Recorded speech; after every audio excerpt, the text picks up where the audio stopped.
আর দর্শক, এখন পুঁজিবাজার পরিস্থিতি নিয়ে আরও বিস্তারিত আমরা কথা বলার চেষ্টা করব। আমাদের সঙ্গে অনলাইনে সংযুক্ত রয়েছেন পুঁজিবাজার বিশ্লেষক মাহমুদ হোসেন এফসি। আমরা সংযুক্ত হচ্ছি তার সাথে।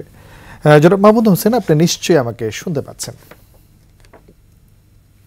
জি, শোনা যাচ্ছে।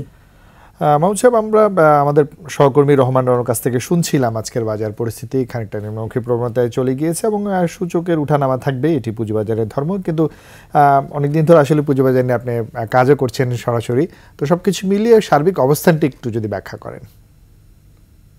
ধন্যবাদ আপনাকে।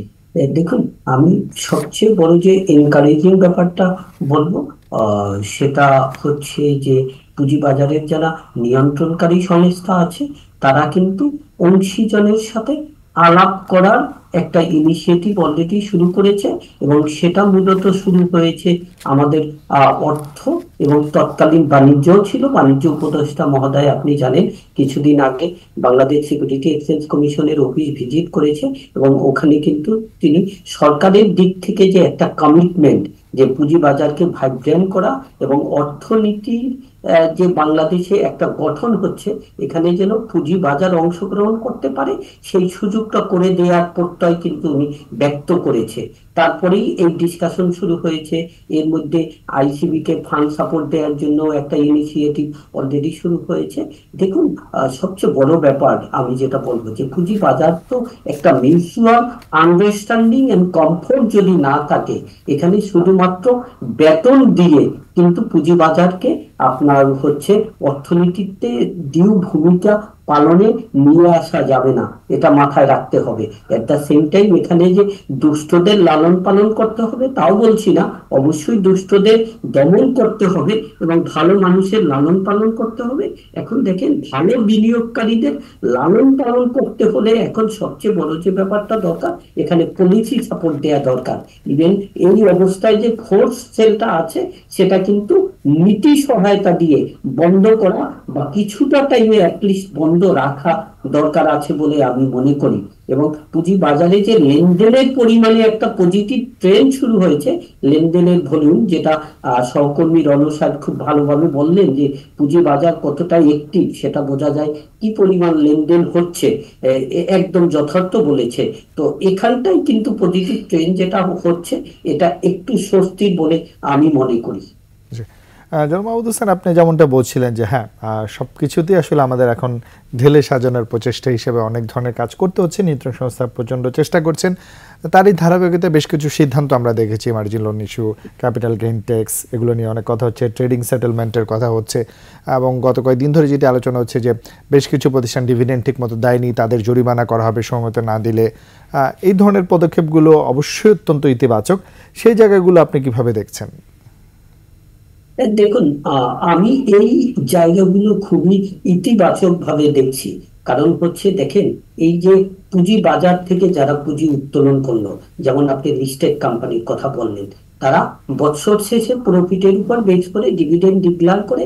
এখন এখানে ডিভিডেন্ড ডিক্লার করে সেখানেও কিন্তু ওয়ে আউট আছে, কারণ শেয়ার হোল্ডাররা তো মালিক।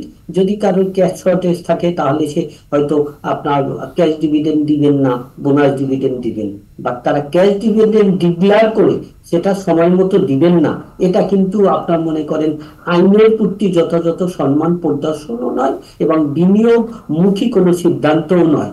তো সেক্ষেত্রে যদি আপনার মনে করেন কোনো ইস্যুয়ারের প্রতি এভাবে যারা আছেন লিস্টেড কোম্পানি, তাদের প্রতি ব্যবস্থা নেওয়া হয়, সেটাকে কিন্তু আমি খুব ইতিবাচক ভাবে এবং আইনের বাস্তবায়নের পুরো একটা পদক্ষেপ হিসাবেই কিন্তু দেখি।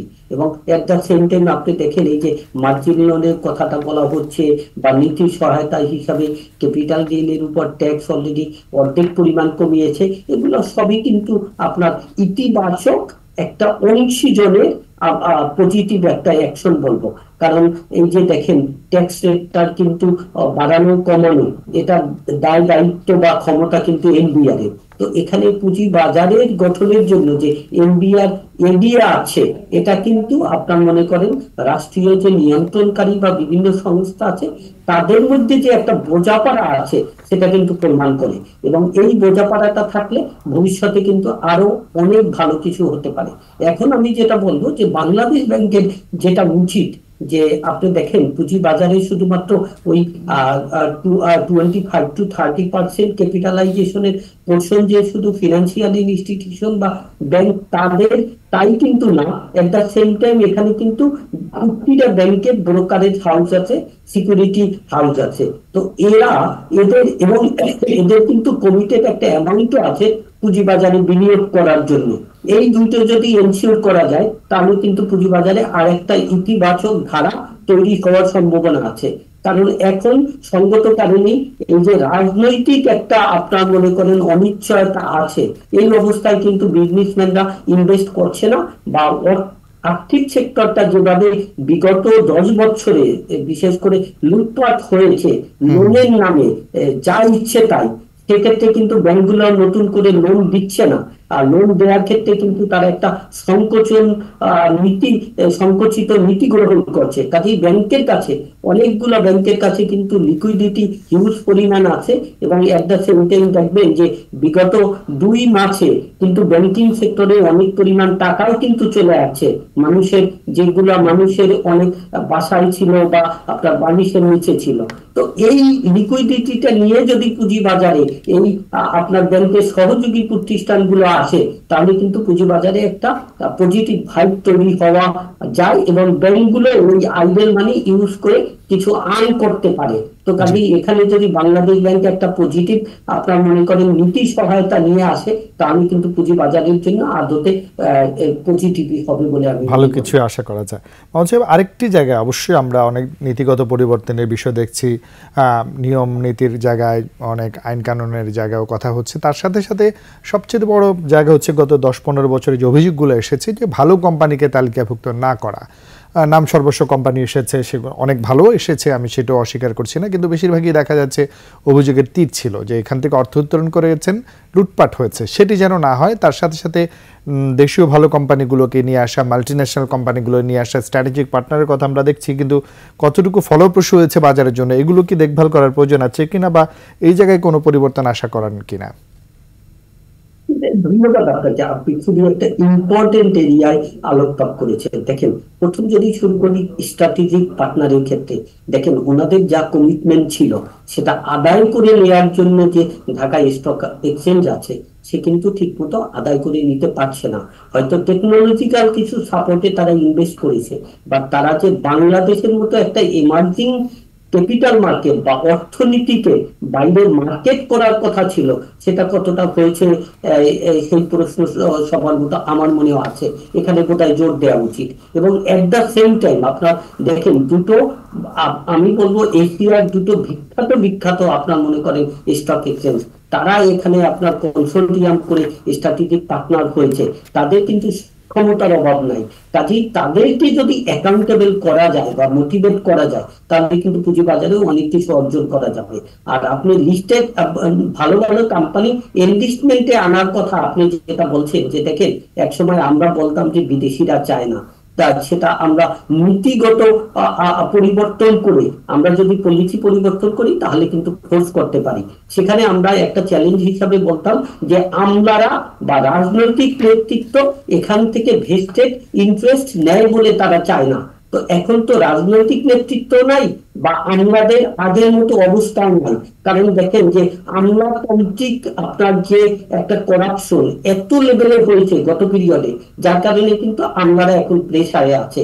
কাজেই এখন যদি Bangladesh security exchange commission and আমি বলবো যে উপদেষ্টা পরিষদ যদি এখন সিনসিয়ার হয় তাহলে কিন্তু এই সেক্টরে অনেক কিছু করার আছে। আমাদের পার্শ্ববর্তী দেশ দেখেন ইন্ডিয়ায়, সেখানে কিন্তু বাই পলিসি আপনার সেই ইন্টারন্যাশনাল কোম্পানি মাল্টিন্যাশনাল কোম্পানি গুলোতে লিস্টেড হতে হয়। তো আমাদের এখানে এটা করার দরকার বলে আমার কাছে মনে হয়। ইভেন বিশেষ করে কিছু কিছু কোম্পানি যে একদম ন্যূনতম পার্সেন্টেজে এখানে আছে, যেমন আমরা যদি ওয়ালটনের কথা বলি অথবা রুবির কথা বলি, তারা কিন্তু বেনিফিটটা ঠিকই নিচ্ছে, বাট এর সাথে পুঁজিবাজারে কিন্তু ওরকম করে তারা আপনার মনে করেন অপলোড করেনি। সেটাও কিন্তু বাড়ানোর জন্য চেষ্টা করা উচিত। বা এই জাতীয় যে কোম্পানি আছে যেমন আমরা যদি মনে করেন, ফর এক্সাম্পল বড় বড় এফএমসিজির কথা বলি, বাংলাদেশে যারা আছে, আপনি যেমন সিটি গ্রুপের কথা বলতে পারেন, অথবা আপনি হচ্ছে এভাবে আরো স্কয়ারের আরো অনেকগুলা কোম্পানি আছে তার কথা বলতে পারেন, ইউনাইটেড গ্রুপের কথা বলতে পারেন। এদের কিন্তু মার্কেটে নিয়ে আসা উচিত, কারণ এদের কিন্তু অর্থনীতিতে অনেক ইনভলভমেন্ট, এবং এরা যেটা করে ব্যাংকিং সেক্টর থেকে হাজারো কোটি টাকা লোন নিয়ে, যেখান থেকে তাদের ফাইন্যান্স হওয়া উচিত না ওখান থেকে নিয়ে কিন্তু ব্যাংকিং সেক্টরটাকে তারা নেগেটিভলি ইম্প্যাক্ট চাপে ফেলে তো তারা দিচ্ছে। যদি পুঁজি বাজার থেকে অর্থ উত্তোলন করতো, তাহলে কিন্তু যেমন আপনার মনে করেন ফাইন্যান্সিয়াল সেক্টরে একটা ব্যালেন্স চলে আসতো, এবং এট দ্য সেম টাইম আপনার যারা সরাসরি ব্যবসা করতে চান না, পুঁজি বাজারের মাধ্যমে ব্যবসায় অংশগ্রহণ করতে চান ইনডাইরেক্টলি, তাদেরও একটা সুযোগ করে দেওয়া হতো। এবং জি এই জাতীয় পলিসি চেঞ্জ বোধহয় আমাদের দরকার। জি, অবশ্যই অত্যন্ত গুরুত্বপূর্ণ এই বিষয়গুলো। আমরা আশা করব আমাদের বিসেক রয়েছেন, স্টক এক্সচেঞ্জগুলো রয়েছেন, অংশীজন যারা রয়েছেন, সকলে মিলে এই জায়গাগুলো অবশ্যই সংস্কারের মাধ্যমে নতুন কিছু নিয়ে আসবেন, সেই প্রত্যাশা রাখছি। আপনাকে অনেক ধন্যবাদ। ধন্যবাদ আপনাকে। দর্শকের সাথে শেষ করছি আজকের ২১শে বিজনেস। আগামীকাল সকাল 10:30টায় আবার ফিরে আসবে ২১শে বিজনেসের নিয়মিত সময় নিয়ে। দেখার আমন্ত্রণ রইল। ২১শে সঙ্গে থাকুন। ধন্যবাদ সবাইকে।